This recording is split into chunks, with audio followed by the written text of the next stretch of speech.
Iniciando, queria agradecer, na figura do secretário Cláudio Gastal, a presença de todos vocês, das autoridades, também estão conosco aí o deputado estadual Fábio Osterman, secretário do município Luiz Carlos, também Vicente Perrone, secretário de Inovação e secretário de Desenvolvimento Econômico. Temos aqui também o nosso pré-candidato ao governo do estado, Ricardo Jobim, enfim, dentre outras lideranças empresariais de entidades. Eu não vou nominá-los em específico, porque todos aqui têm uma relevância tão grande que deveria estar no palco aqui falando no lugar desse vereador. Já que o estudo contemplou, né, são centenas de entrevistados nesse processo que a gente vem de alguns meses fazendo, e nós vamos iniciar só comigo fazendo uma apresentação dos resultados desse estudo, tá? E os principais insights gerados, e depois o Gastal, o Pedro Valério, que é diretor do Instituto Caldeira, e também o Guilherme Macedo, que é professor da URGS e trabalha lá com investimentos, na Volk Investimentos, vão falar brevemente aqui, fazer uma pincelada sobre o tema de competitividade e importância do que a gente vem trabalhando. Bom, então, para iniciarmos, né, nós fizemos o estudo do Rio Grande do Sul aberto para negócio. Essa foi a pergunta de pesquisa. Passa para mim, Cláudio, por favor. Vou tirar só o mouse da frente. Para quem não me conhece, só porque a gente está falando sobre isso, né, minha formação tem uma pós-graduação em liderança competitiva global, e como integrante também na Frente Parlamentar de Empreendedorismo e Desburocratização, nós já vínhamos fazendo esse trabalho de compreensão de ambiente de negócios, e até agradecendo a posição que nós temos lá, tanto o Tomás Romer, que está conosco, o secretário Gastal, nos ofereceram essa cadeira de convidado no Conselho Estadual de Desburocratização e Empreendedorismo, tem nos permitido ver a importância desse trabalho, que muitas vezes é feito de bastidores, para melhorar o ambiente de negócio do Estado, e foi aí que a gente surgiu com a ideia, num primeiro momento, de fazer o estudo de Porto Alegre, depois do estudo estadual, para contribuir enquanto, né, parlamento com os debates que muitas vezes acontecem no Executivo. Lá em 2021 nós fizemos o estudo de Porto Alegre, e alguns de vocês estavam presentes ou participaram sendo entrevistados. Foi apresentado no Instituto Caldeira e entregue em mãos para o vice-prefeito Ricardo Gomes e o então secretário de Desenvolvimento Econômico Rodrigo Lorenzoni. Várias ações que o Legislativo já está tomando parte, outras o Executivo vem fazendo, e outras, inclusive algumas entidades empresariais abraçaram para melhorar o ambiente de negócio de Porto Alegre. A gente vem notando esses últimos anos como tem mudado a cidade, como tem se tornado efetivamente mais aberta para negócios, que era a provocação feita lá atrás. E depois da etapa Porto Alegre, nós somos então para a etapa estadual. Pode avançar? E a lógica de fazer o estudo qualitativo era basicamente a seguinte: a gente tem uma série de estudos quantitativos feitos por diversas organizações, em especial o Ranking do Business Subnacional e o CLP, que medem competitividade dos estados, e os indicadores quantitativos, né, eles são muito frios, são numéricos, eles não dão uma ideia de sentimento, e a gente sabe como que sentimento e percepção move intenção de investimento e especialmente de permanência ou atração de negócio para o Estado. Ou seja, enquanto o quantitativo é uma fotografia do presente olhando para o passado, o qualitativo ele traz um pouco mais da visão do presente olhando para o futuro. Além disso, a gente encontrou algumas divergências entre o quantitativo e o qualitativo, que eu vou comentar ao longo da apresentação. E nós fizemos esse estudo através de entrevistas individuais ou em grupo, entrevistas em profundidade, e também fizemos em paralelo o envio de questionários abertos, qualitativos, enfim, para centenas de empreendedores que responderam para nós.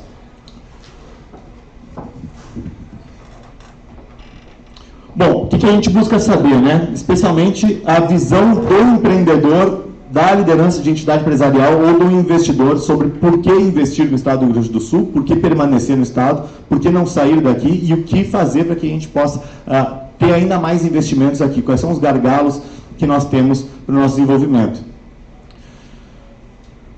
E isso a gente fez, pode passar...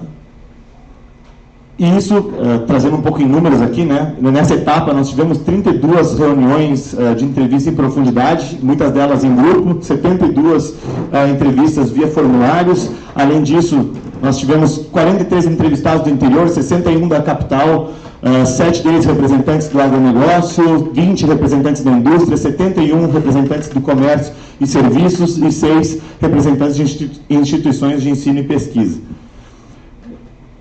Ficou bem difícil de ler agora. Mas o roteiro norteador das entrevistas era basicamente, né, por que investir no estado do Rio Grande do Sul, por que permanecer aqui, quais são os principais diferenciais competitivos observados por esse empreendedor, por essa liderança, quais são os pontos de maior gargalo no seu setor ou na sua região, quais os maiores obstáculos enfrentados na percepção do empreendedor pelos empreendedores, porque muitas vezes o seu negócio, tu tem uma percepção sobre o negócio de terceiros, né, e a gente sabe como o empreendedor acaba sendo, de certa forma, um advogado da sua cidade, do seu estado, perante outros empreendedores que ele se relaciona. Então, às vezes, a percepção que eu, em particular, tenho do meu setor, não necessariamente é a impressão que eu tenho dos demais empreendedores, até pela lógica ou da grama mais verde, ou de que as coisas estão pior para todo mundo. Então, a gente consegue colher também uma ideia geral do sentimento do ambiente. E, por último, expectativas com relação ao futuro. Aí tem, não vou entrar nos pormenores, agradecimento a todos os participantes, também da etapa Porto Alegre, que participaram conosco. E, agora sim, com os resultados. Vamos lá. Bom, competitividade, o que significa? Basicamente, né, resumindo aqui, a noção que a gente trouxe de competitividade para as entrevistas é fazer com que a decisão de investimento seja efetivamente concretizada, e aqui no estado do Rio Grande do Sul, versus concretizar essa decisão fora do estado, né, se mudar mesmo de ambiente. E a gente tem muitos casos, acho que todos vocês conhecem alguém que saiu do estado do Rio Grande do Sul para ir empreender ou abrir um novo ramo em outro estado, porque via oportunidades ou porque não via ambiente de negócio para prosperar aqui no estado.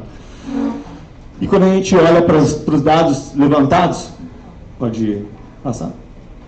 Quando a gente olha para os quantitativos, especialmente, para iniciar o papo aqui, nós vemos lá no Doing Business, o estado na 22ª posição nacional, no ranking. Até esses dias tivemos um debate, tivemos uma conversa, eu e o Tomás, né, que trabalha muito ali junto com a Secretaria do Gastal, sobre a coleta de dados e as métricas feitas nos rankings de competitividade quantitativos, que às vezes, né, não conseguem refinar, né, por exemplo, né, a parte de tempo de abertura de empresa ou licenciamento, que o prazo contado de documentos na mão do empreendedor, ou seja, as demandas do ente governamental já foram supridas e o empreendedor às vezes demora muito mais para retornar seus documentos, e isso acaba contemplando no tempo total, o que seria muitas vezes um equívoco do número que é disponibilizado, que não acaba sendo o número verdadeiro de demora. De todo caso, né, o Rio Grande do Sul fica na 22ª colocação na última avaliação realizada. Vale notar, né, que a gente tem um resultado que é pior do que a média nacional. Isso já nos chama atenção em alguns critérios. Se a gente entra no pormenor do critério, pode passar? A gente vê justamente que o cumprimento das regras do jogo é o nosso grande gargalo aqui no estado, pelo indicador quantitativo, pela pesquisa quantitativa, né? Então, ali, registro de propriedade, execução de contratos, que diz respeito especialmente à justiça estadual, e obtenção de alvarás de construção, que lida muito mais com licenciamento ambiental, são pontos mais nevrálgicos. Pode avançar? Quando a gente olha para o ranking da CLP, aí o Rio Grande do Sul está melhor colocado, está em 9º lugar, mas chama atenção, em especial, e eu marquei aqui, a 21ª posição em capital humano. E chama atenção porque no estudo qualitativo nós percebemos justamente o oposto. Tá? Que o Rio Grande do Sul ocupa, na verdade, uma das primeiras posições no país. Ele é reconhecido, inclusive, por quem é de fora do estado e investe aqui, e quem tem a experiência de ter negócios também nacionais. Capital humano é um ponto fortíssimo e que tem um asterisco aí que eu vou comentar sobre quanto isso é um diferencial competitivo e por quanto ele vai durar. Bom, por que isso importa, né? Basicamente, se a gente não tem um ambiente competitivo, não atrai investimentos, isso faz com que a gente tenha menos ofertas de produtos e serviços, né? Fica mais difícil de gerar emprego, gerar desenvolvimento e tudo aquilo que todos vocês aqui já sabem. Então, não vou me estender muito. Bom, como é que está a percepção, então, dos entrevistados com relação ao ambiente de negócios do Estado? Primeiro ponto, né, a qualidade da mão de obra é um dos nossos grandes diferenciais, ao contrário do que o CLP apura no seu ranking quantitativo. E aí é interessante notar que recurso humano no Rio Grande do Sul ele é visto como diferenciado frente a outros estados, tanto da mão de obra de menor qualificação, passando para o nível médio e nível superior. E isso especialmente não porque o Rio Grande do Sul tem um capital intelectual mais desenvolvido, mas porque no custo-benefício da contratação daquela mão de obra nós temos um grande diferencial. Pelo mesmo valor que eu pago, R$ 2.500 para um funcionário de atendimento, eu tenho um funcionário muito melhor do que um funcionário de R$ 2.500 em outros lugares do Brasil. Isso faz com que em muitos setores se torne muito atrativo estar com a empresa aqui, especialmente se a gente vai estar fazendo um atendimento nacional, por exemplo, ou se a gente tem um capital intelectual necessário, né, de alto nível, né, alta complexidade, aqui a gente consegue uma mão de obra de qualificação semelhante à de centros econômicos do país, mas com um custo de mão de obra menor e muitas vezes com mais acessibilidade e dinamismo de trabalho, porque não tem tanto deslocamento, não tem tanta perda de tempo em outros pormenores, e fora que a rede de contatos aqui, por ser um ambiente menor, mas com muita conexão, fica facilitada e permite mais produtividade dessa mão de obra também. Então esse é um ponto de bastante relevante destacar.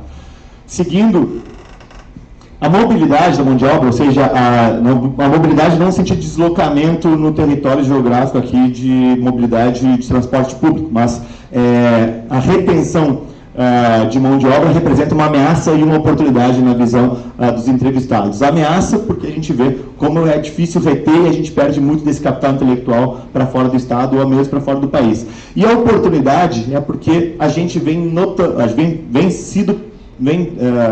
deixa eu recolocar, tem se percebido pelo investidor e pelo empreendedor gaúcho que a melhoria da qualidade de vida no estado do Rio Grande do Sul tem feito com que muitos profissionais abram mão de uma remuneração melhor em outros lugares para ficarem no estado.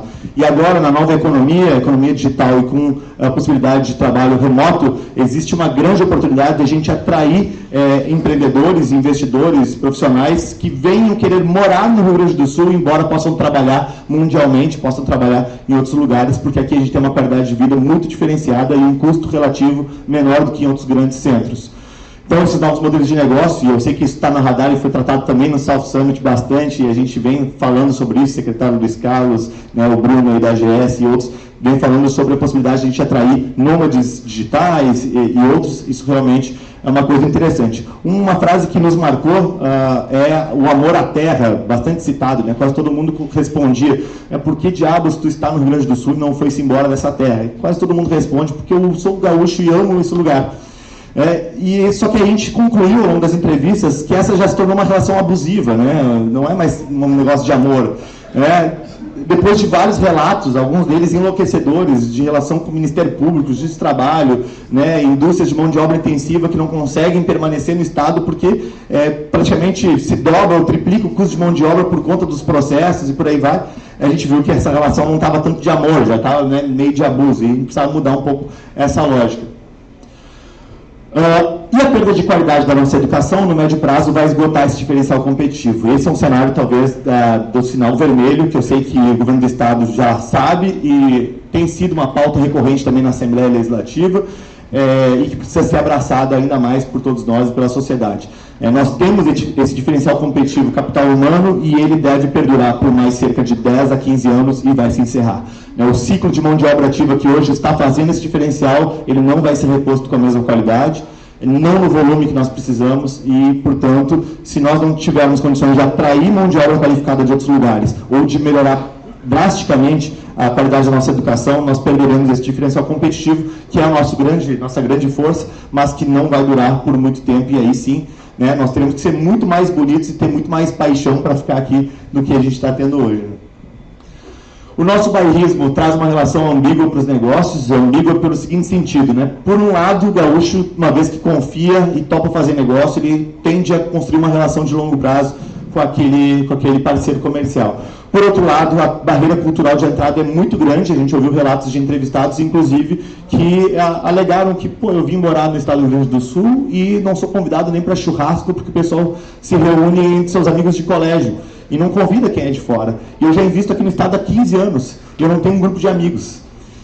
Apesar de ser uma coisa que parece ser banal ou leviana, isso diz muito sobre a viabilidade dessa pessoa ficar no estado, seguir investindo aqui, ou dizer, não, quer saber, eu vou voltar para São Paulo, voltar para o Rio de Janeiro, voltar para Minas Gerais e deixar meus funcionários só ali. Em seguida, a decisão de investimento é de mover também outras unidades, né, mover seu escritório e por aí vai. Então, isso nos chamou bastante atenção da nossa falta de abertura cultural.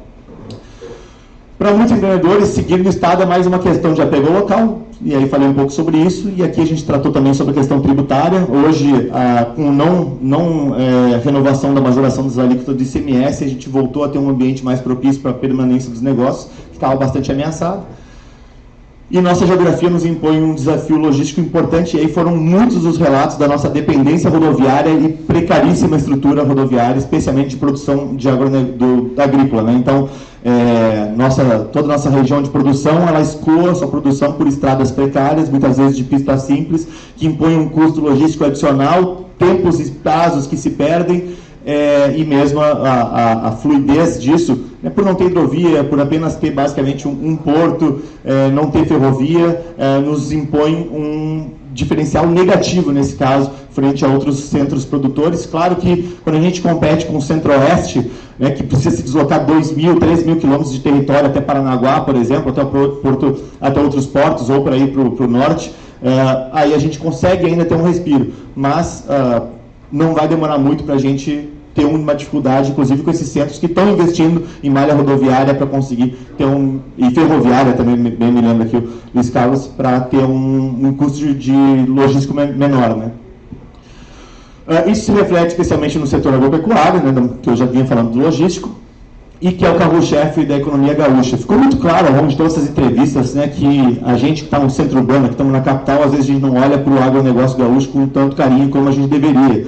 Aliás, a gente tem vivido um momento onde muitos dos produtores relatam, né, o baixo apreço que se tem, valorização ou mesmo deturpação do trabalho, e que representa quase metade do PIB gaúcho.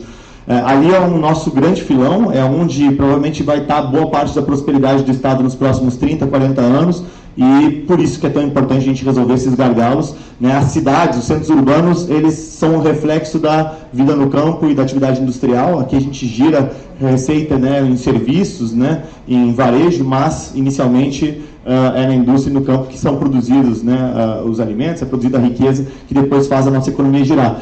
E a gente tem a sorte de ter um Estado que tem um complexo econômico, né, uma diversidade econômica muito rica, né, uma vasta atividade industrial, de agronegócio, de comércio, serviços, de tecnologia. Então a gente tem aqui uma experiência, de certa forma, quase de país em um estado, né? Então a gente tem uma diversidade muito grande, reconhecida pelas pessoas, e que a gente precisa potencializar. E aí foi, especialmente no caso do agronegócio, tratada a questão da seca, né? Um gargalo recorrente todos os anos, há décadas. A seca é um problema, e nesse ponto a gente ainda está meio na idade da pedra, né? Então, para a gente, o estado do Rio Grande do Sul ainda faz dança da chuva, quando se compara a outros lugares que resolveram o problema da seca, né, da retenção de água, barragens, enfim, autorização para irrigação, e a gente ainda está engatinhando nessa pauta.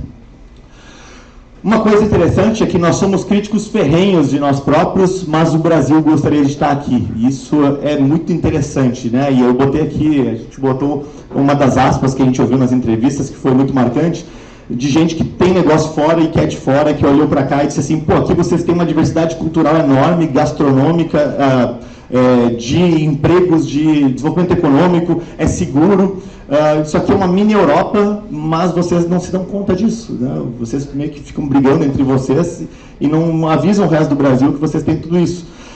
E chegou ao ponto de a gente ouvir coisas como: pô, Campos do Jordão não calça sandálias, de cidades que nem estou falando sobre Gramado e Canela, mas como Nova Petrópolis, como São Francisco de Paula, sobre outros polos na Serra Gaúcha, e que atrai riqueza, atrai turismo, e a gente acaba perdendo a oportunidade de atrair essas pessoas e mostrar a qualidade de vida que tem, especialmente no interior do estado, que vai ser um ponto de diferenciação no médio e longo prazo, especialmente para essa nova economia.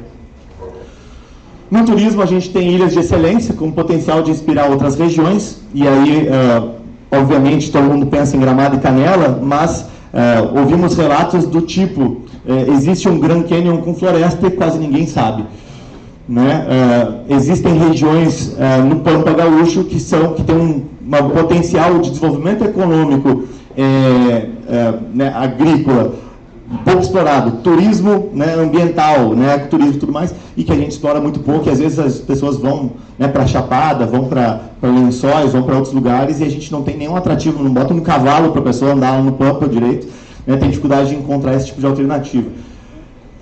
E o momento vivido por Porto Alegre é um fator que irradia para o Estado. Isso se percebeu muito fortemente, né? O empresário do interior do Estado percebe que algo está acontecendo em Porto Alegre e ele se motiva porque ele tem a impressão de que isso chegará na sua região, na sua cidade. Então isso é muito interessante. Eu particularmente, né, pensava quanto que o que a gente está fazendo aqui na cidade chega em outros lugares. E veio muito forte isso, de regiões bastante afastadas, de gente que não necessariamente trabalha com o que tem sido, né, agora mais recentemente publicado, como a questão do turismo, da orla, ou então da tecnologia pelo South Summit, mas que trabalham em negócios até mais tradicionais e que está vendo, Porto Alegre está mudando, está virando a página, o que está acontecendo lá, e na expectativa de que vai acontecer com o resto do Estado. Já no setor público, a expectativa é sempre a mesma, né, do nosso empresariado, menos barreiras e maior celeridade. E aí, bastante ênfase na questão do licenciamento ambiental estadual, uma parte relativa à FEPAM, outra parte da insegurança jurídica proveniente do Ministério Público e da Justiça Estadual. Muitos reclames sobre o Ministério Público e Justiça do Trabalho, e sobre Justiça do Trabalho em específico, né? Inclusive a gente recebeu relatos assombrosos sobre seleção advocatícia de regionais para abrir processos onde juízes são menos ou mais simpáticos, onde são mais apegados a provas ou não para dar ganho de causa. Isso é extremamente problemático e o que a gente notou é que a indústria de mão de obra intensiva foge do Estado do Rio Grande do Sul, não deseja estar aqui meio que porque já enterrou uma grana em CAPEX ali e ficou refém do Estado. Aliás, essa palavra é uma palavra que apareceu, né, nós estamos meio que refém de investimentos do passado, não gostaríamos de estar mais aqui, mas, né, fazer o quê? Esperamos que isso mude. Isso é muito triste, isso é uma coisa que a gente precisa endereçar e precisa mudar rapidamente, e é preciso que a gente consiga chegar, especialmente nas pessoas de outros órgãos e poderes, para conscientizar o dano potencial que se cria e como a gente vai estar tirando empregos, especialmente empregos que são, muitas vezes, de entrada do jovem aprendiz ou mesmo do trabalhador de menor grau de instrução e que tem mais dependência ainda com o salário do mês a mês para sobreviver. Então, isso está bastante ameaçado. E uma coisa, inevitavelmente, que apareceu foi o cenário político. O empresário gaúcho, investidor gaúcho, ele tem um trauma do passado político recente do Estado do Rio Grande do Sul, né, de equilíbrio fiscal, rombo fiscal e novo esforço de equilíbrio. Isso causou um trauma e uma ansiedade no empreendedor gaúcho, no investidor gaúcho, que basicamente faz com que ele olhe pesquisa eleitoral e olhe viabilidade dos candidatos para decidir se vai montar um plano de investimento ou não. Tem projetos que estão engavetados esperando o dia 2 de outubro para saber se vão desengavetar ou não. Isso veio muito forte, muito mais do que a situação de governo federal, inclusive, que parece estar super polarizado, né? A discussão sobre governo estadual, ela está muito presente nas entrevistas, veio muito presente nas entrevistas para o pessoal. E aí é uma responsabilidade, especialmente dos agentes políticos, né, de conseguir construir uma agenda de consensos mínimos para dar essa segurança para o cidadão gaúcho, para o investidor no Estado do Rio Grande do Sul, de que independente do partido, do eleito, enfim, vai se ter alguns consensos mínimos de continuidade, porque existe um receio de ruptura quase que generalizada de políticas públicas, de postura, até mesmo de decisões que vão se fazer sobre alocação de recursos e por aí vai. Bom, aqui fica um resumo no final, que são todos os tópicos grafados em cada slide. E no final a gente perguntou o que poderia ser feito na visão dos entrevistados. Então, bastante coisa veio batida, assim, né, de diminuição do tamanho da máquina pública, para permitir redução de carga tributária, a agenda de privatizações que precisa seguir, né, de desestatizações, reforma do funcionalismo para adequar carreiras, recebimentos, prêmios salariais e também fazer melhor regime de incentivos para a produtividade do serviço público. Finalização da reforma ambiental, especialmente para que viabilize uma melhor segurança jurídica nos processos que correm de FEPAM e Ministério Público que dizem respeito ao licenciamento ambiental. Existe uma divergência de entendimento sobre o que está apto ou não está apto a ser licenciado, que é um pouco distante, um pouco diferente também do que existe em outros estados. A gente acaba criando um pouco mais de empecilhos aqui. A quantidade de parques tecnológicos no Estado é um destaque e isso tem sido reconhecido e incentivado a que se prospere. 13 habilitados e todos praticamente ligados à universidade e que agora cada vez mais estão se conectando. E pequenos e médios empreendedores ainda têm dificuldade e resistência em ver como essas tecnologias vão auxiliar no seu processo produtivo. Então a gente ainda nota, especialmente no interior, uma grande dúvida, né? Pô, como é que as startups, como é que essa tecnologia toda que está se desenvolvendo dentro dos centros, parques tecnológicos, instituições de estudo, pesquisa e nas capitais, vão chegar aqui na minha indústria, vão chegar aqui no meu varejo, vão chegar aqui no meu restaurante, vão chegar aqui no campo, né? Então, essa é uma questão levantada que precisa ser trabalhada.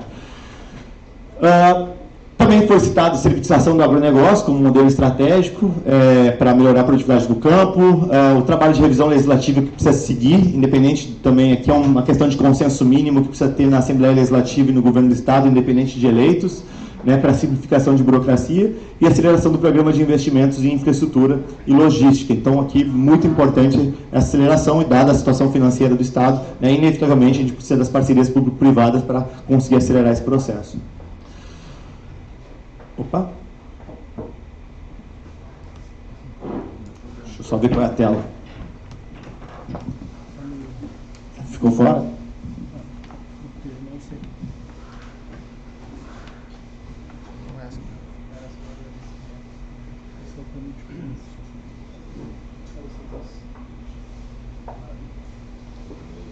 Ah, mas era o mesmo.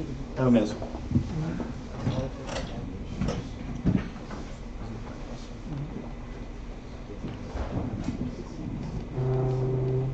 Bom, finalizamos. Então, acabou por acabou. Bom, então do estudo é isso, a gente está disponibilizando um relatório com todos os detalhamentos do que eu fiz um apanhado mais genérico, né, nessa apresentação, mas a gente está disponibilizando um relatório junto com a apresentação, estamos fazendo umas correções finais vistas também ontem e hoje e recebemos algumas observações adicionais de alguns entrevistados, então acredito que amanhã vai estar disponibilizado, vou enviar para todos vocês os links para poderem acessar o material, compartilhar, enfim, fazerem o uso que melhor entenderem. Nossa ideia é dar uma contribuição para ajudar a gerar essa agenda de consensos mínimos, e por isso também que eu fiz questão de convidar as mais diversas representações, legendas, e convidei diversos... cheguei a colaborar também com outros parlamentares, tive contribuições também, e isso vai ser entregue para a sociedade gaúcha. Então, agradeço demais a presença de todos vocês aqui, tem pessoal nos acompanhando online também que não pôde estar presente, mas que eu agradeço, e também a todos que participaram do estudo.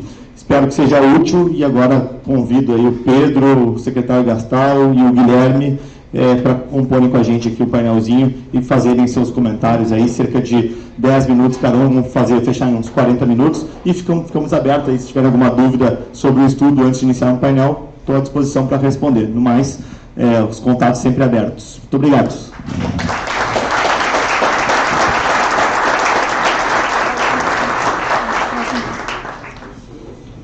Por favor, quero agradecer a presença da vereadora Mari Pimentel e do vereador Jonas de Canoas, que estão aqui conosco também chegando.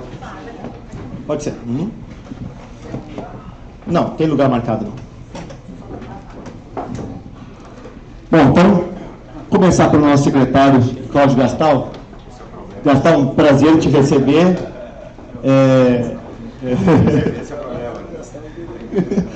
Prazer te receber, Gastal, e aliás, te parabenizar pelo trabalho que tem feito à frente da Secretaria. Eu sei que esse é um tema muito presente lá para vocês, também por isso que eu fiz questão de mandar o convite, e é muito bom te ter conosco aqui.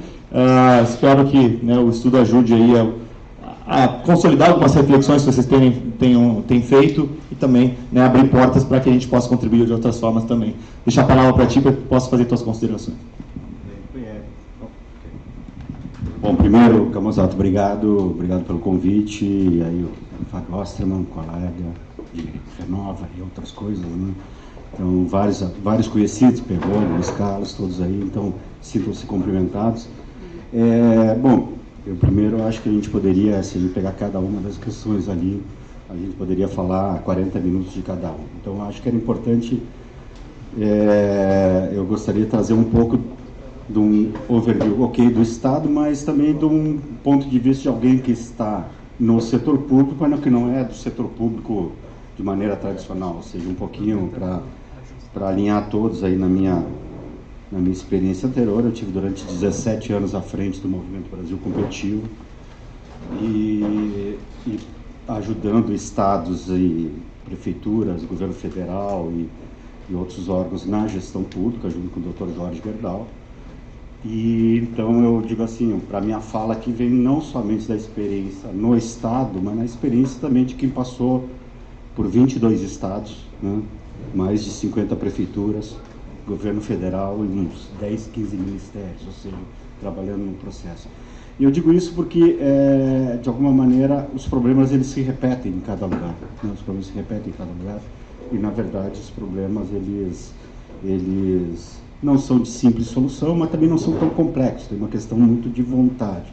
Então, no momento em que eu fui convidado aí a participar do governo, do Eduardo, eu digo aqui, eu sou agnóstico, né, que eu digo, então eu ajudei em vários governos de várias matizes político-partidárias. Eu sempre digo, quando o cara senta na cadeira, a realidade se impõe e os problemas são muito comuns, iguais, e as próprias dificuldades das ações. Então, a primeira coisa que eu acho é que quando a gente fala de ambiente de negócio para Porto Alegre, Rio Grande do Sul, eu acho que primeiro a gente tem que olhar, primeiro partir do pressuposto, olha, não adianta você tentar achar o culpado, se é o setor público, o setor privado, assim por diante. Se nós não tivermos um processo de você abrir um diálogo claro entre privado e público, terceiro setor, você não consegue avançar, porque você tem características positivas e negativas do setor público, características positivas e negativas do setor privado, né?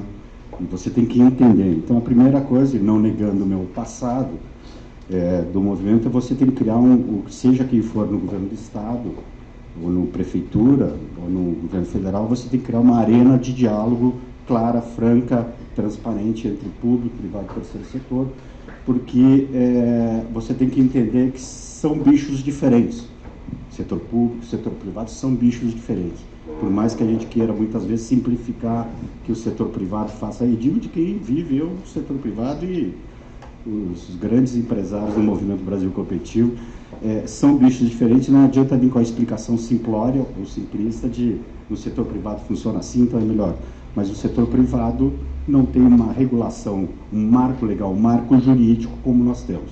Aquela questão na Constituição que diz assim, o setor privado pode fazer tudo aquilo que a lei não veda e o setor privado só pode fazer aquilo que a lei permite. Isso é extremamente importante para entender este processo, né? E a partir disso é que um conceito se formou nesse processo nosso de atuação. Eu digo nosso porque não só eu, mas também de várias pessoas aí, desde o nível federal, no Conselho Nacional de Desburocratização. E quando a gente olha a burocracia, você tem que olhar 3 conceitos.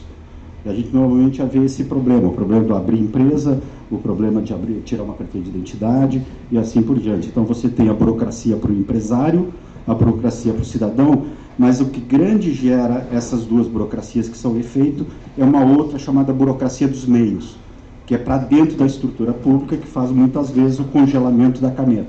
Ou seja, as amarras que nós temos de geração de normas, atos, isso e aquilo, que você faz com que a burocracia dos meios, ou seja, da vida do servidor, se torne difícil para você avançar, é muito grande. Por isso que eu digo assim, toda ação pública, toda ação tem que fazer, e aí o Camozzato participa, né, ativamente do Conselho Estadual de Desburocratização e Empreendedorismo, que é inédito no Brasil, é botar na mesma mesa privado e público para discutir essa burocracia dos meios, porque a geração dessa burocracia não está no Executivo, né? Eu me lembro uma vez na Câmara Federal, me chamaram para a Frente Parlamentar da Desburocratização, e aí eu era num painel para discutir, e estava lá o pessoal de cartório e o pessoal legislativo dizia, olha, quer diminuir a burocracia, vocês, senhores deputados, diminuam a geração de lei espontânea que tem aqui, que não há nenhuma análise de impacto, não há nenhuma análise de efeito que você tem nas legislações, depois se vira. Então, que muita coisa que acontece, gera uma lei, bom, agora se vira para fazer o executivo, e isso gera umas amarras enormes. Então, eu acredito que isso tem. Portanto, quando a gente analisa, e aí eu gostei muito de uma questão colocada pelo Franco, que aí eu trago um pouco da minha experiência quando eu voltei para cá, eu sou dos que saiu, voltou, estava 20 anos fora, voltei em 2018 aqui para assumir, e eu vinha muitas vezes aqui para o estado, passando por 22 estados, e assim por dia 23, para tudo que é lado, e eu olhava o Rio Grande do Sul, o gaúcho, dizendo assim, pá, tá ruim, tá ruim, tá ruim.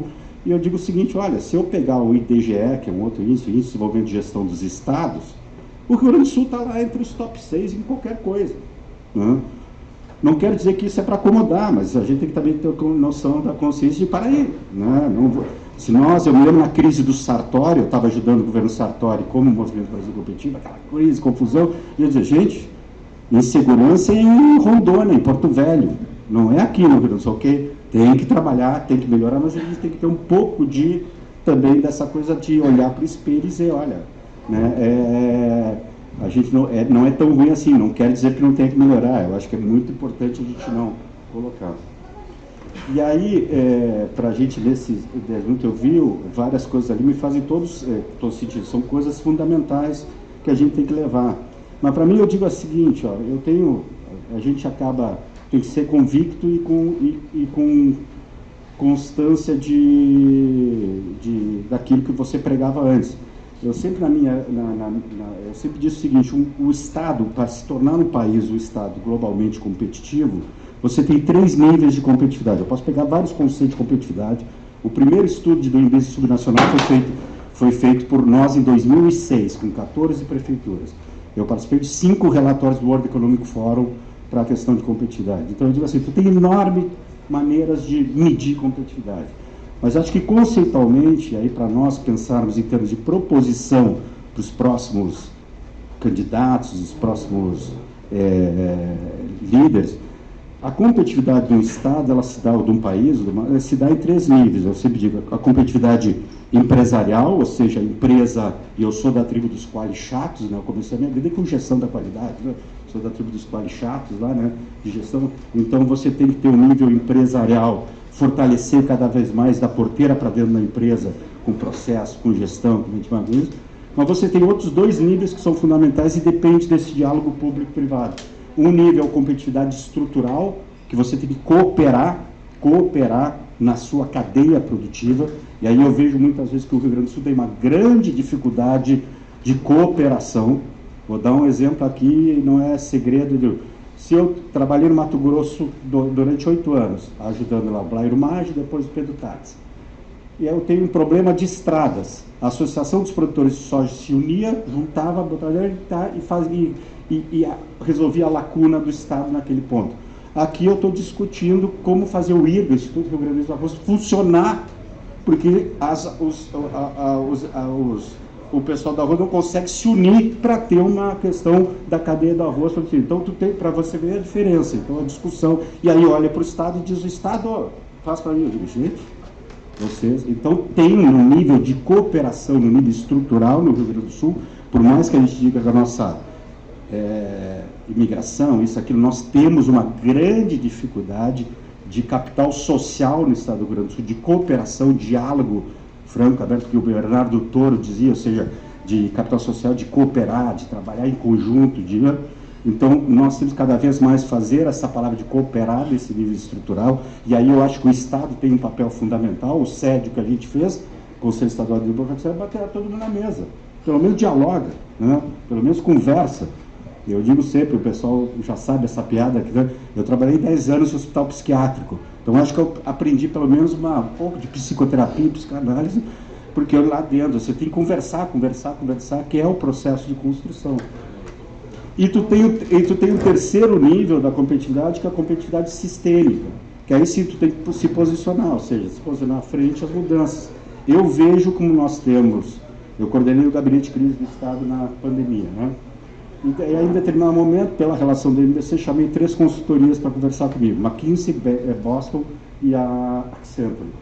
E depois, vai haver um rearranjo, está havendo um rearranjo das cadeias produtivas globais devido à pandemia, por um lado, e à dependência de fornecimento, e a questão da guerra agora da coisa. Então, abre-se também uma oportunidade em termos de ambiente. E mudou-se os valores em termos de oportunidade. Ou seja, hoje você fala, as pessoas querem ficar no Estado, querem ver o modelo híbrido cresceu muito, a distância cresceu muito. Nós temos que trabalhar, eu digo assim, não é possível, e aí não é possível você falar em inovação, competitividade, se você ainda tem um processo extremamente precário de conectividade em todo o país.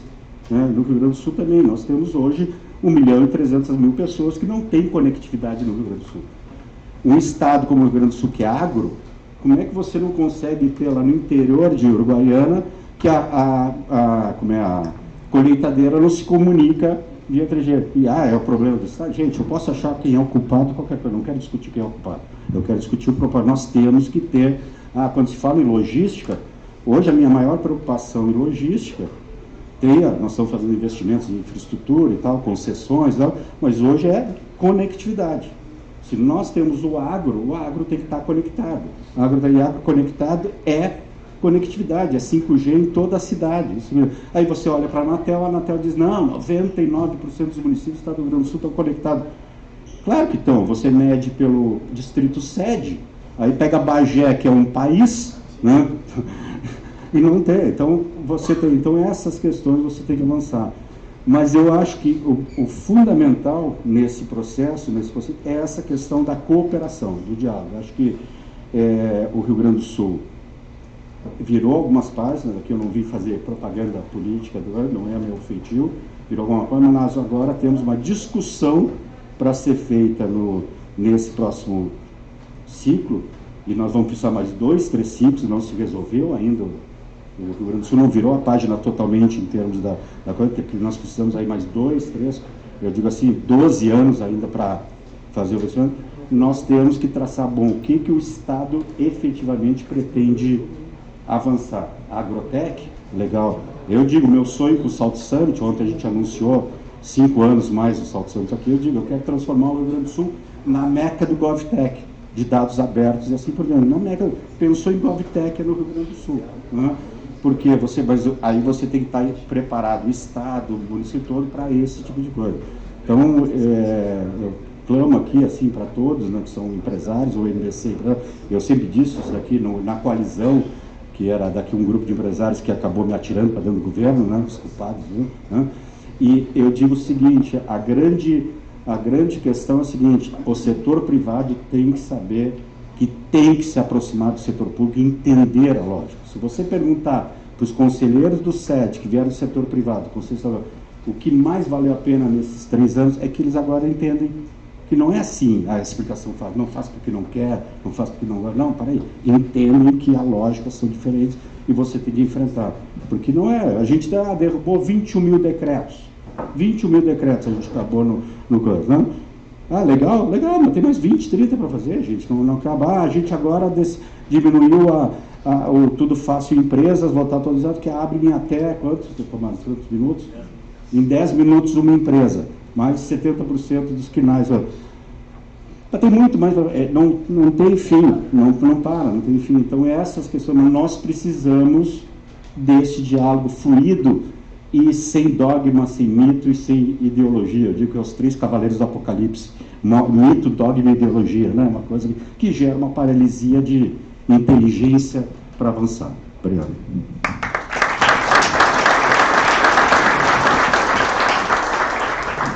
Obrigado, secretário Cláudio Gastal. Vou passar para o Guilherme Macedo. Guilherme, professor da URGS, que trabalha no escritório de investimentos na Volkswagen, e é alguém que o Rio Grande do Sul recebeu. Veio de fora, e foi muito interessante a entrevista que nós fizemos, e é alguém que eu já conheço de algum tempo por conta da pós-graduação lá da URGS em Finanças. Então, Guilherme, agora, à luz dos resultados e a tua percepção como um migrante brasileiro que veio aqui, se tornou gaúcho, né, carimbou o passaporte, né, como é que tu enxerga isso e quais são as tuas percepções? Obrigado, Camozato, pelo convite. Eu vou fazer uma lógica aqui, parecida com a entrevista que eu dei para o Camozato, a minha percepção sobre o Rio Grande do Sul como carioca, alguém que está de fora, né? E a primeira coisa que a gente percebe quando a gente vem de fora, eu já estou aqui há 15 anos, né? E obviamente não perdi, vocês podem perceber que eu não perdi o sotaque. Eu vou com muita frequência ao Rio, pelo menos a cada 1 mês e meio eu vou, por conta da família, por conta de negócios também, enfim, eu vou com alguma frequência. E o Rio de Janeiro é ótimo, acho que todo carioca fala bem do Rio, assim como o gaúcho fala muito bem do Rio Grande do Sul, acho que isso tem bastante similaridade. Porém, eu sou um carioca, digamos assim, mais sincero. Quem me conhece bem a fundo sabe como eu enxergo o Rio, que é o que eu queria falar para vocês, para explicar como eu enxergo Porto Alegre, especificamente o Rio Grande do Sul. O Rio de Janeiro é ótimo, né? Só que o Rio de Janeiro ótimo é o Rio só, são os 91% o Rio. Né? O de Janeiro que é o problema, né? Que é 99%. Você sai ali do Galeão, pegou qualquer canto que não seja a Zona Sul, é muito complicado. E eu saí do Rio com 20 anos para cá, tinha terminado a faculdade, fiz a faculdade militar, a faculdade me transferiu para cá, eu precisei ficar no Exército 5 anos, foi o motivo que eu acabei vindo para cá, não foi escolha, eu fui escolhido, ser mandado para cá. E quando eu vim, eu tinha percepção do Rio, de novo, e fiquei 20 anos no Rio, fui assaltado 4 vezes. Esses assaltos aconteceram, segundo os cariocas, por descuido meu, que é uma lástima nós, como sociedade, pensarmos isso, e o carioca pensa isso. E quando eu visito meus amigos de novo, né, eu fico muito assustado, porque quase a imensa maioria dos meus amigos tem carro blindado, andam pela Barra da Tijuca ou pelo Ipanema com medo.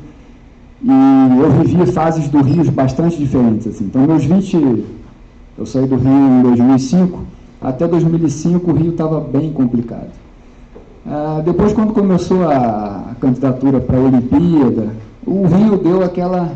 E aí eu ia lá, todo mundo, cara, está perdendo aqui o bonde, está ótimo agora. A sensação de segurança muito boa, cidade realmente ganhando uma estrutura um pouco melhor, construção de BRT, então ganhou aquele sentimento de novo, assim, de, opa, tá acontecendo algo diferente, né?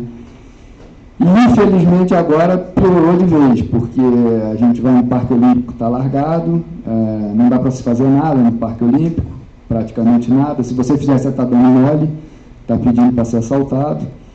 E voltou, digamos assim, essa tônica no Rio de Janeiro. E eu vou lá com muita frequência, eu fico muito triste. E até a última vez que eu fui, um amigo meu médico me buscou e fui no carro dele, cara, eu estou com um carro blindado agora por causa dos meus filhos e tal.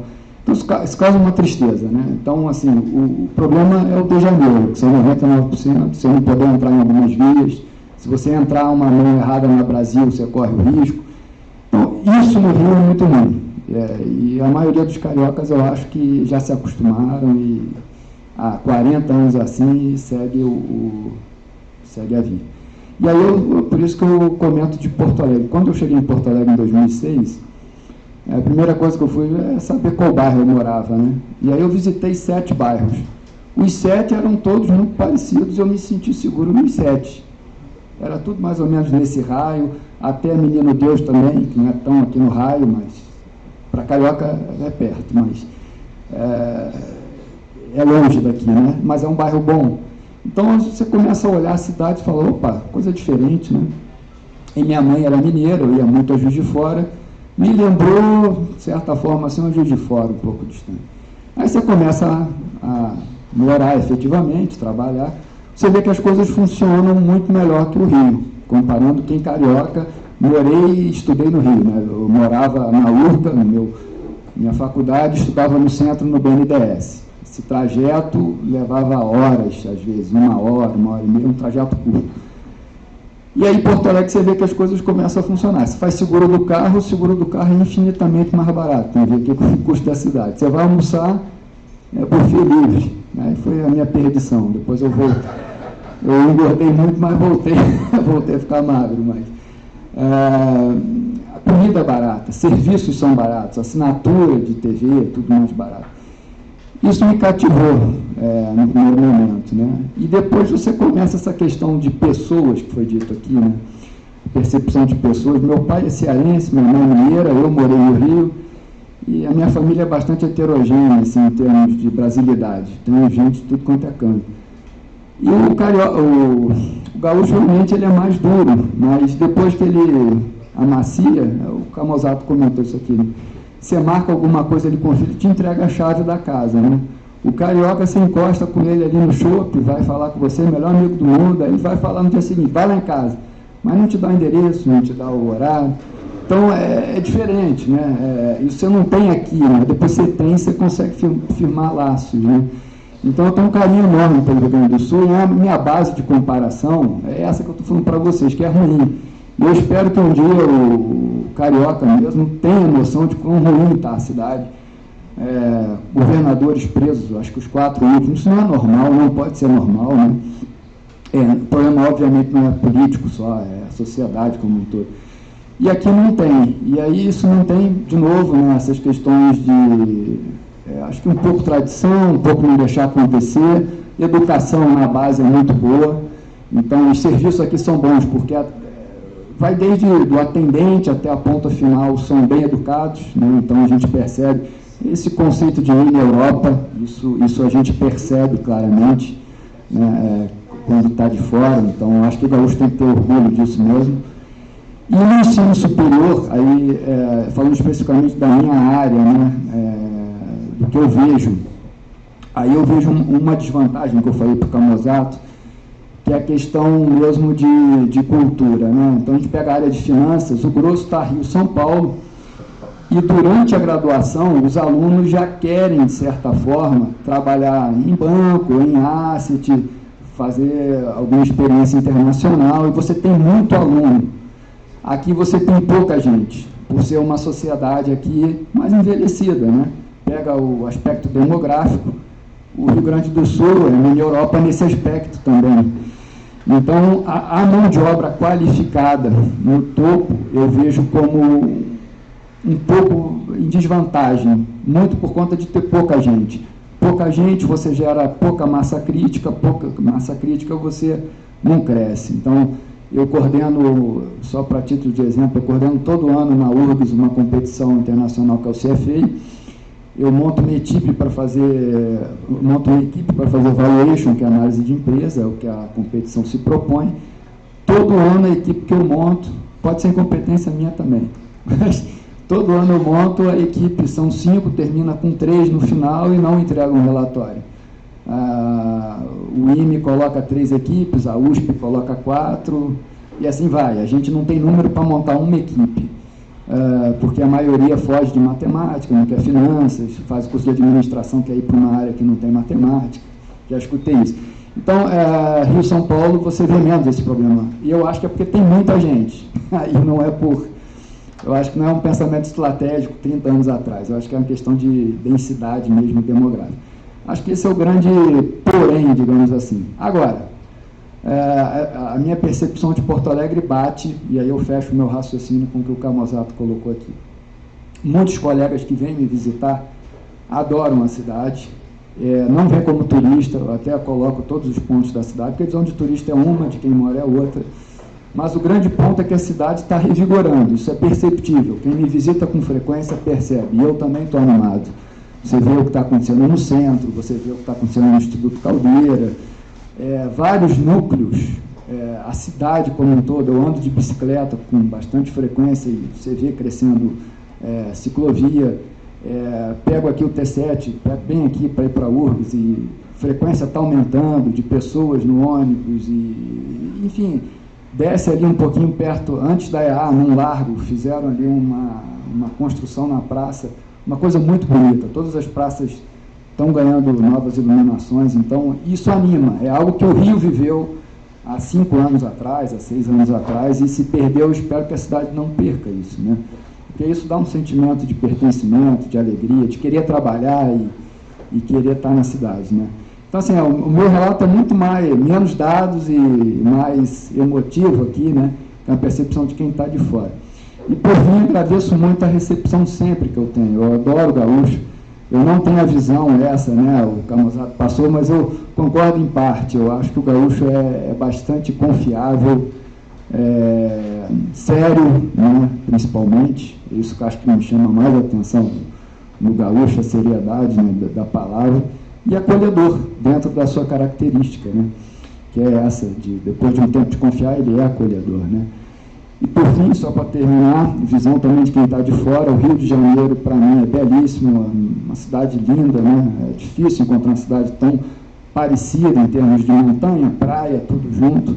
Agora, o Rio Grande do Sul me surpreende, eu fui na reserva do Itaim, não tinha nunca ouvido falar, passei por acaso e achei lindo, pego o cânion, lindo, e quem vem de fora só ouve falar Gramado e Canela. Então, realmente, eu acho que isso precisa ser mudado. Quem está de fora vê ali a reserva do Itaim é uma coisa impressionante. Isso eu comentei com o Camozato também. O potencial aqui é gigantesco, é enorme, né? Então, obrigado. É isso, Camozato.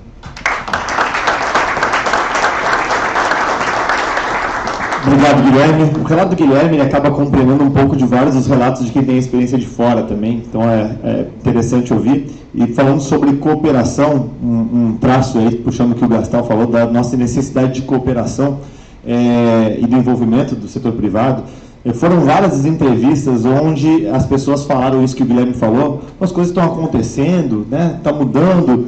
E era muito comum que, quando vinha esse comentário de, eu estou notando que a cidade está mudando, o estado está mudando, parece que a gente está virando uma página, aí sempre vinha um vírgula, se bem que eu não acompanhava muito antes.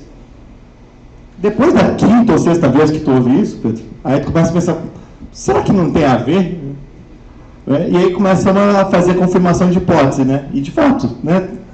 O fato da gente ter esse salão cheio aqui, de ter todas essas pessoas que respondem na entrevista e de montar esse quebra-cabeça, fica muito evidente de que o Rio Grande do Sul está passando nesses últimos 6 anos diretamente associado ao maior envolvimento da sociedade civil, do empreendedor, do empresariado, das lideranças, em querer fazer uma construção coletiva de soluções, que talvez antes a gente tivesse mais delegado, assim, isso aí não funciona, não tem jeito, vamos embora. Então, acho que é um momento de oportunidade muito grande e, para finalizar com o Pedro aqui, eu acho que o Caldeira é um exemplo de uma construção cooperativa que apareceu muitas vezes nas entrevistas como um elemento simbólico do novo momento que o Estado de Porto Alegre está vivendo, e aí acho que conecta bem os pontos.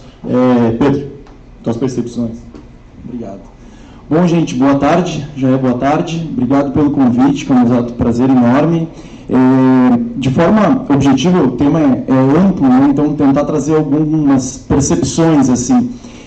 O Instituto ele é efetivamente o reflexo, né? Eu sempre tento colocar isso, porque na medida que o projeto vai crescendo, inclusive é notório que por vezes o Instituto Caldeira, agora é o Salvador, começa a surgir alguns elementos assim, né, como se tudo tivesse acontecendo a partir do dia da abertura do Instituto Caldeira, né, o que é de fato uma grande mentira, né? O Caldeira ele só é viável, só é possível por um esforço que vem se trabalhando nos últimos anos aqui. Eu poderia citar a Aliança para a Inovação, o Pacto Alegre, o Luiz Carlos está aqui, e uma série de movimentos que, de certa maneira, têm influenciado positivamente na construção de uma pauta positiva e propositiva e, principalmente, colaborativa, né? A gente começa a observar.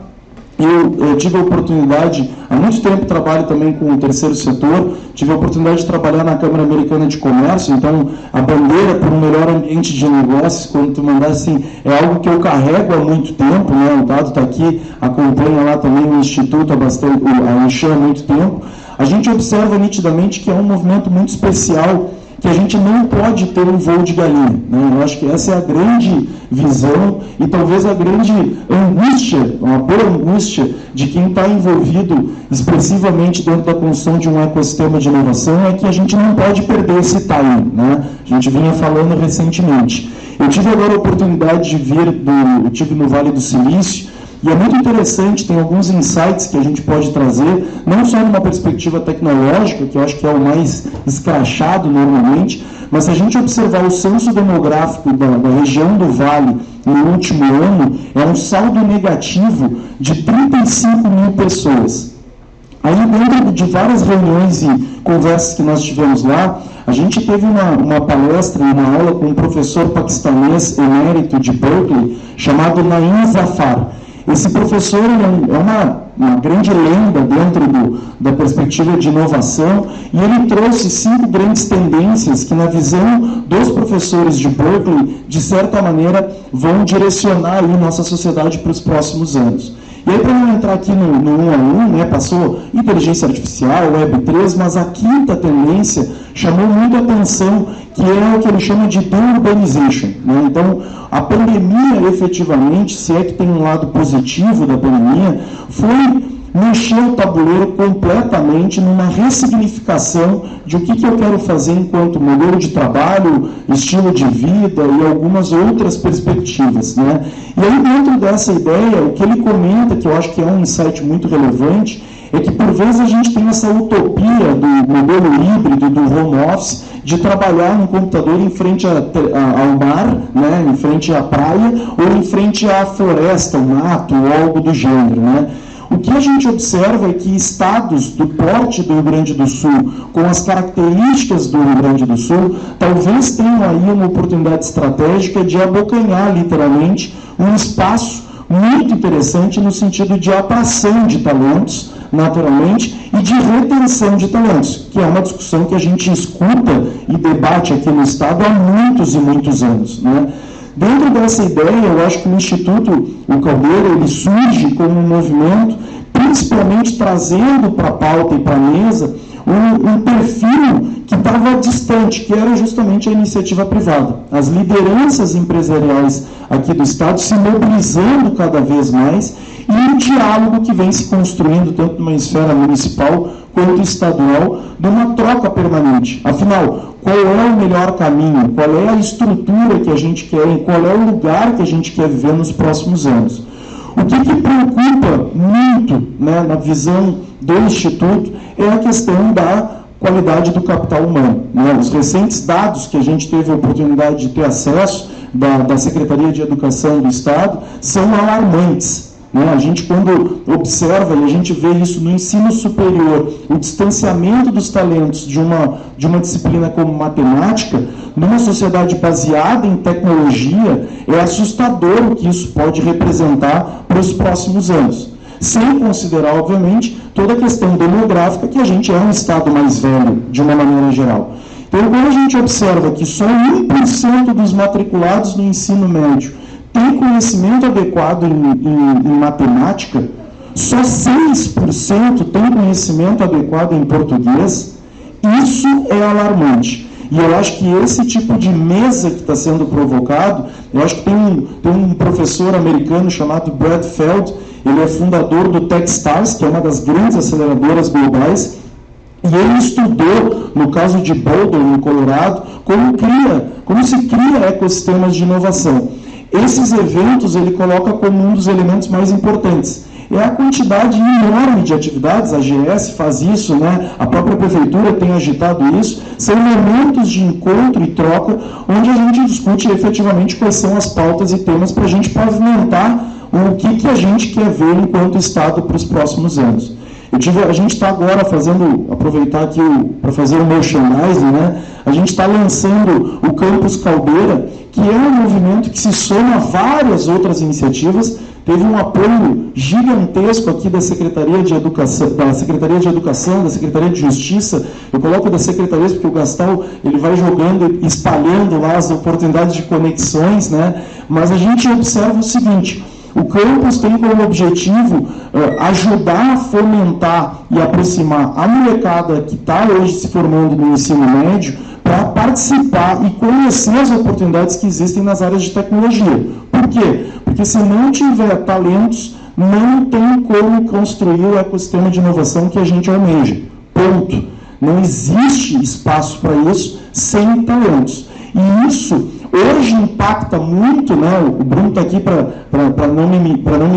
poder me desmentir, mas assim, impacta empresas de tecnologia, desenvolvedores de software, mas a gente observa que o Zafari vai ter esse problema, né? A Gerdau vai ter esse problema. A gente observa empresas do setor tradicional cada vez com mais dificuldade de encontrar talentos para se aproximar, principalmente, dos desafios que a nova economia nos traça, né?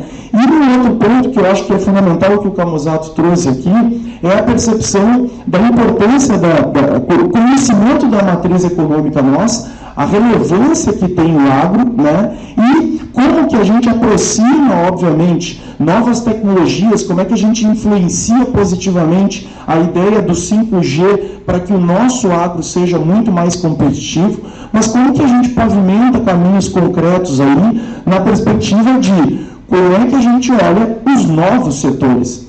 A indústria de games, que tem hoje no Rio Grande do Sul, eu não sei se todos vocês conhecem a AD Jogos. A AD Jogos é a Associação de Desenvolvedores de Jogos. Ela talvez seja a associação de games mais bem organizada do Brasil. São 34 empresas que participam dessa associação.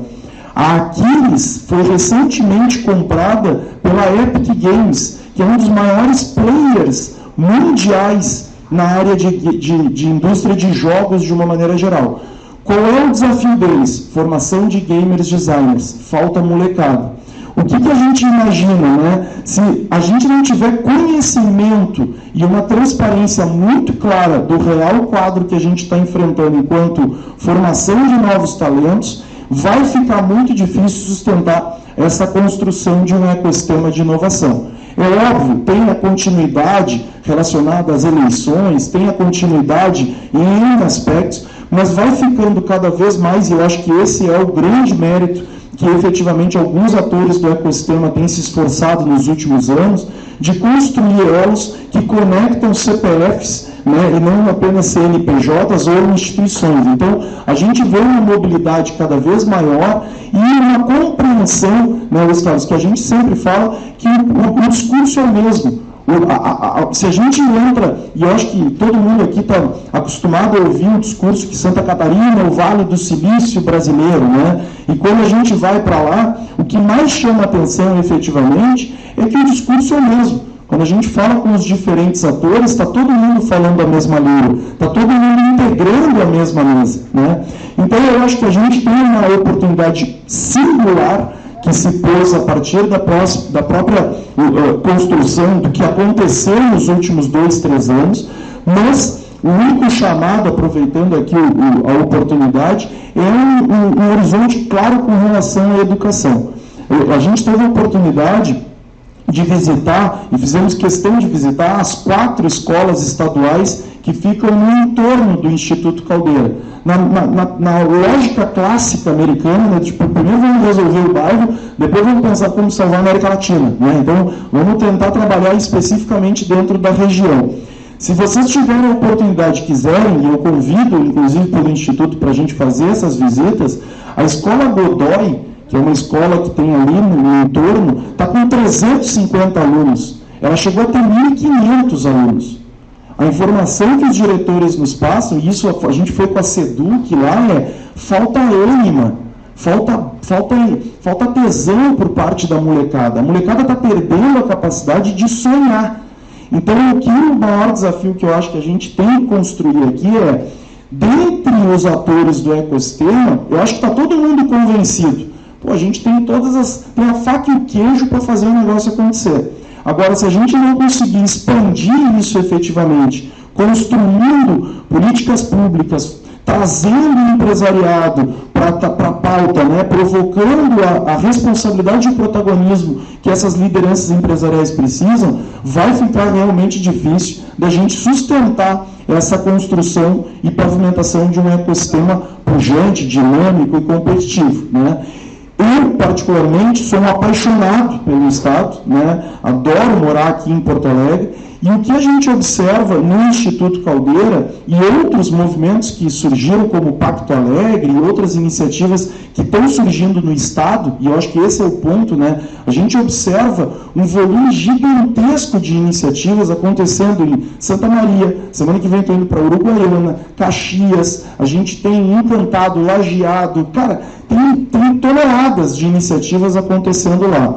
E a gente observa nitidamente que a sensibilização de que a gente precisa ter um ecossistema de inovação, um ambiente de negócio menos burocrático, um diálogo permanente, né? A ida da Prefeitura com a Secretaria de Desenvolvimento Econômico lá, o desenvolvimento que a gente está fazendo agora, até vou dar um teaser aqui, um spoiler, né? A gente, no ano passado, fez uma pesquisa que foi o RS Tech. Foi uma importante pesquisa, foi a primeira pesquisa, então ela tem um monte de problemas. Hoje eu olho para ela, vejo N circunstâncias que precisam ser aprimoradas, mas na melhor cultura startup a gente foi e fez a primeira edição, né?